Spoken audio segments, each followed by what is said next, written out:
GURPS Módulo Básico Campanhas. Regras do GURPS 4ª edição.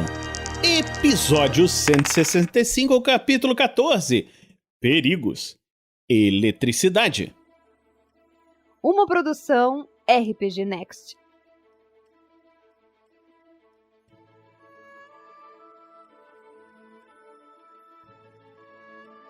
Fala galera, bem-vindos a mais um Regras do GURPS 4ª edição. Estamos aqui agora no episódio 165 e comigo hoje está aqui o Anderson. Fala Anderson, tudo bem? E aí galera, vamos continuar aqui vendo os perigos, como diria o seu Madruz, perigos. Eletricidade. Uma pessoa não isolada exposta à eletricidade pode sofrer um choque. Os efeitos de um choque elétrico variam muito, do atordoamento momentâneo à morte instantânea.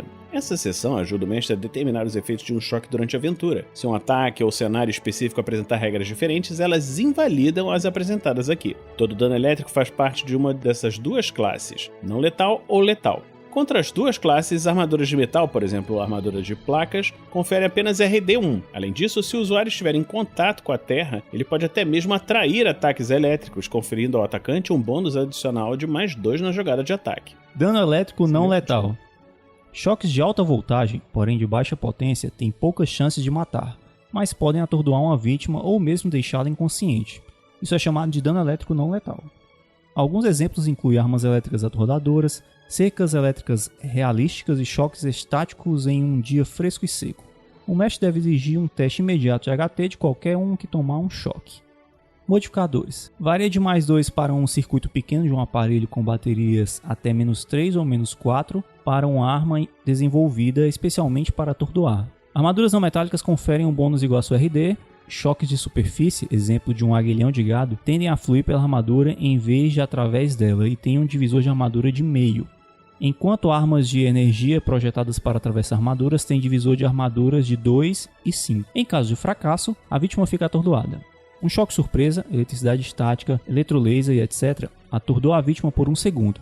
Depois desse período, a vítima pode fazer um teste contra HT uma vez a cada segundo para se recuperar. Um choque contínuo, arma atordoadora, cerca elétrica, etc., atordoa a vítima pelo tempo que ela mantiver contato com a fonte e por 20 menos HT segundos depois disso, com o mínimo de 1 segundo. Depois desse período, a vítima pode fazer um teste contra a sua HT a cada segundo para se recuperar. Os modificadores, a HT básica tem razão da força do choque, mas não da RD. Se aplicam a todos os testes de recuperação. Fratura eletromuscular, FEM. Algumas armas de alta tecnologia têm uma corrente tão potente que é capaz de induzir uma convulsão. O teste HT sofre uma penalidade de -5 e se a vítima fracassar, ela cai no chão e fica paralisada em vez de simplesmente atordoada. Em caso de sucesso, os efeitos são os mesmos descritos acima.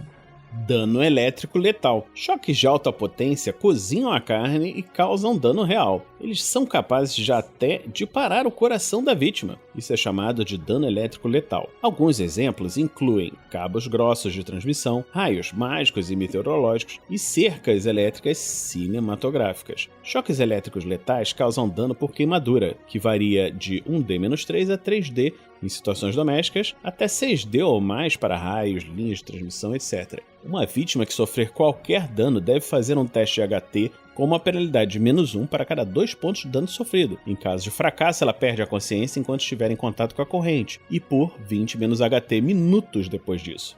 Mínimo de 1 minuto. Ela também sofre uma penalidade de -2 no DX por mais 20 menos HT minutos depois que se recuperar. Um fracasso por uma margem de 5 ou mais ou uma falha crítica resulta em uma parada cardíaca. Veja condições fatais que nós falamos anteriormente. Danos elétricos letais também provocam efeitos de sobretensão em vítimas que possuam a desvantagem elétrica. Nós já vimos anteriormente. Só uma curiosidade é que o GURPS, diferente de outros sistemas, ele considera elétrico como um dano de queimadura.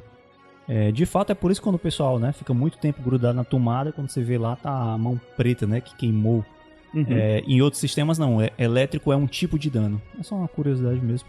Não, mas com a diferença de que, no caso de danos letais, de alta tensão, etc., você pode, além do dano, ter uma parada cardíaca. Exatamente. O que é realista.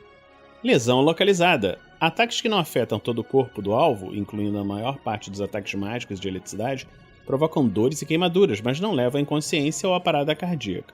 Trate-os como danos por queimadura normais, exceto que a vítima deve fazer um teste de HT com uma penalidade de -1 para cada 2 pontos de dano sofrido. Em caso de fracasso, ela fica atordoada por 1 segundo. Depois desse período, ela pode fazer um teste contra HT uma vez a cada segundo para se recuperar. Se o ferimento for na mão ou no braço, a vítima deve fazer um teste de vontade para não deixar cair o que quer que estivesse segurando naquela mão. Uma advertência. GURPS adverte. Não coloque o dedo na tomada, menininha. Enjoo marítimo. Um indivíduo a bordo de uma embarcação, exceto embarcações grandes e modernas com estabilizadores de movimento, em alto mar deve verificar se sofre enjoo marítimo no primeiro dia de viagem. Utilize as mesmas regras representadas na desvantagem enjoo, que já foi visto na página 137, exceto que se o indivíduo não tiver esta desvantagem, ele faz o teste contra mais 5, HT mais 5. E em caso de sucesso, com a margem de 5 ou mais, ou num sucesso decisivo, ele não sofre nenhum efeito prejudicial. Frio. Frio pode ser fatal, mas apenas a magia ou a superciência são capazes de produzir frios intensos o bastante para causar dano em combate. A armadura oferece sua RD normal contra esses ataques instantâneos de frio, mas ela precisaria ser isolada termicamente ou aquecida para proteger contra exposições prolongadas a ambientes frios. A cada 30 minutos, num clima congelado natural, um personagem precisa fazer um teste HT ou de sobrevivência polar baseado na HT, o que for melhor. Para a maior parte dos humanos, isso significa temperaturas abaixo de 0 graus Celsius, mas veja tolerância à temperatura, que já foi visto na página 95. Sob vento leve, 15 ou mais km por hora, o teste deve ser feito a cada 15 minutos. Sob vento forte, 50 ou mais km por hora a cada 10 minutos. Além disso, ventos fortes podem significativamente reduzir a temperatura efetiva. Esse é o fator resfriante do vento. Veja alguns modificadores abaixo. E aqui ele vai mostrar uma tabelinha que mostra algumas situações e modificadores no teste HT. Por exemplo, roupa nenhuma ou leve, dá um modificador de -5 no HT. Roupas normais de inverno dá mais 0 no modificador. Roupas polares dá mais 5. Traje aquecido dá mais 10. Roupas molhadas, -5 adicional. E cada 5 graus Celsius abaixo de -18 graus Celsius de temperatura efetiva dá -1 no teste. Um fracasso custa 1 ponto de fadiga. Como sempre, ao chegar a 0 pontos de fadiga, o personagem começa a perder 1 ponto de vida para cada ponto de fadiga perdido. A recuperação do ponto de fadiga ou ponto de vida perdido em razão do frio requer abrigo adequado e uma fonte de calor, fogueira, aquecido elétrico, calor corporal e etc.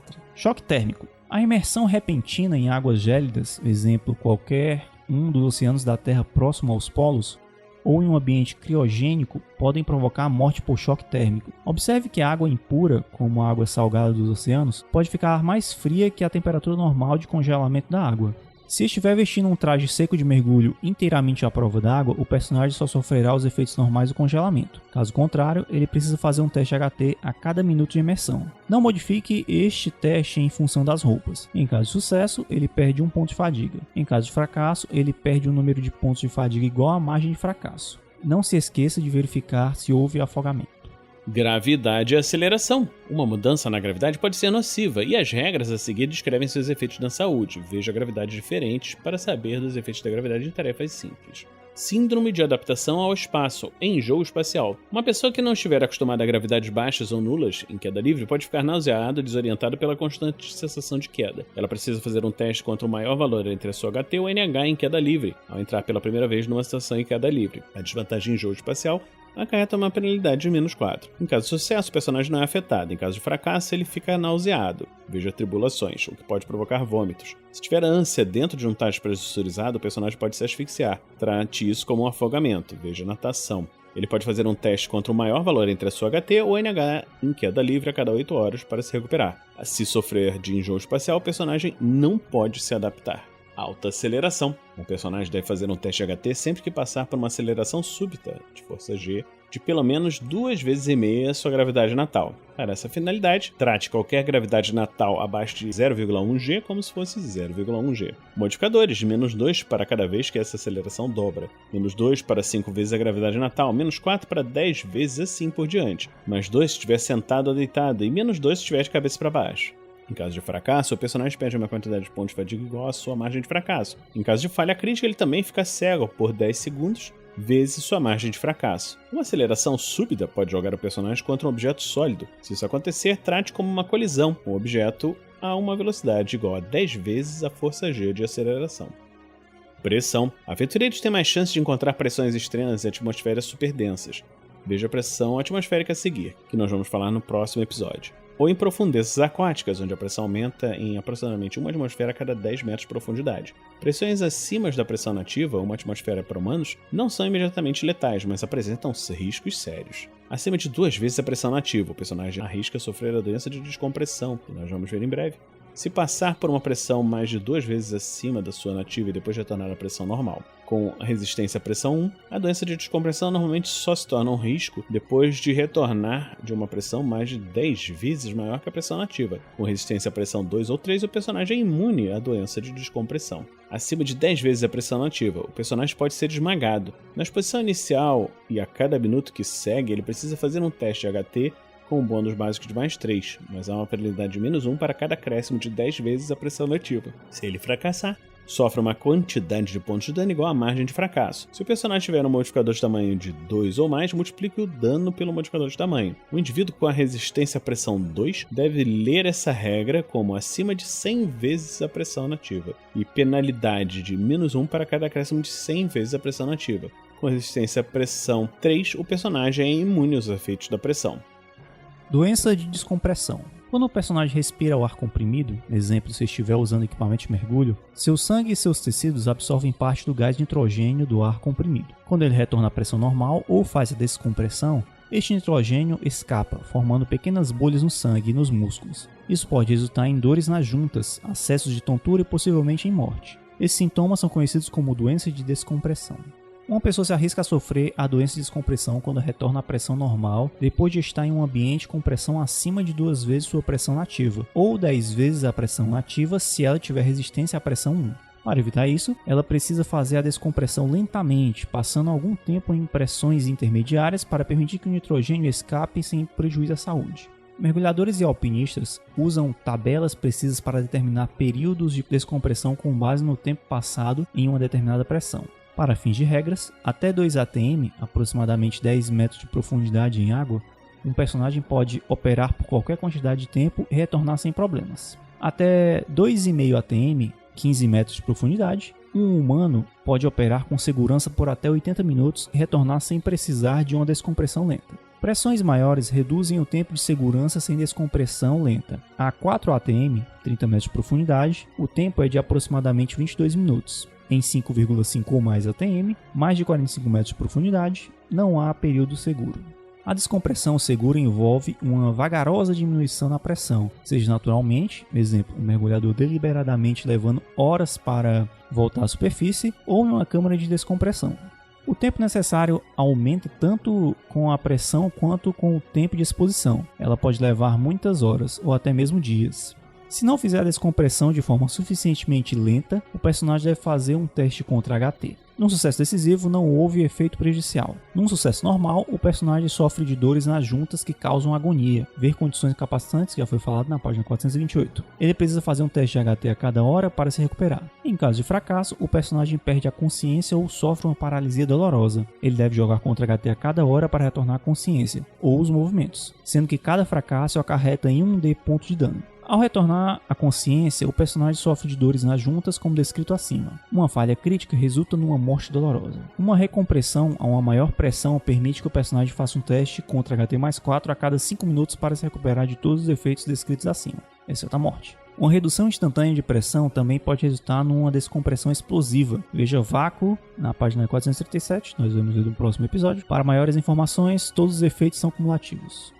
Então, estamos terminando hoje mais esse episódio do Regras do GURPS, 4ª edição. Esperamos que você esteja gostando dessa série. Anderson, você quer passar algum recado pra galera? Eu quero passar um recado que você continue acompanhando essa série maravilhosa, só fica mais interessante, mostrando os perigos que estão além de combates. Isso para os mestres um pouco sádicos ou não.